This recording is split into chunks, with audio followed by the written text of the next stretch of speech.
Welcome to the Slop Farm. Enjoy the video. In this video, I will explain how to recharge your AC system. First, prioritize safety by wearing protective eyewear and gloves. Make sure your vehicle's engine is running and the air conditioning is set to its highest fan speed and coldest temperature. This ensures the compressor is engaged and ready to accept refrigerant.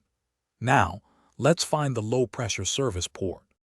Once you've located the low-pressure port, which is typically larger and often has a blue or black cap, it's time to connect your recharge kit.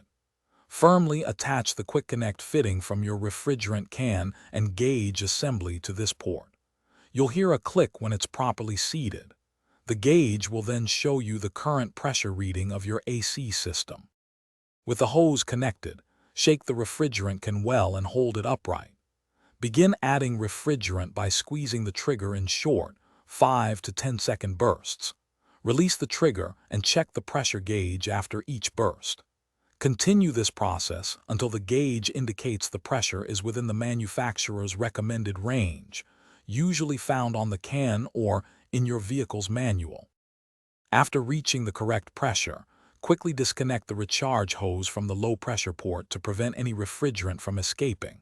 Now, check your vehicle's AC vents to ensure cold air is flowing consistently and the system is cooling effectively. If the air isn't cold enough, you might need a professional inspection. Remember, maintaining your vehicle's AC can save you money in the long run.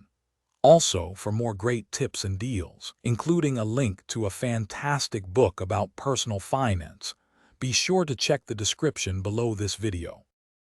Thanks for watching. Consider subscribing if we helped you today.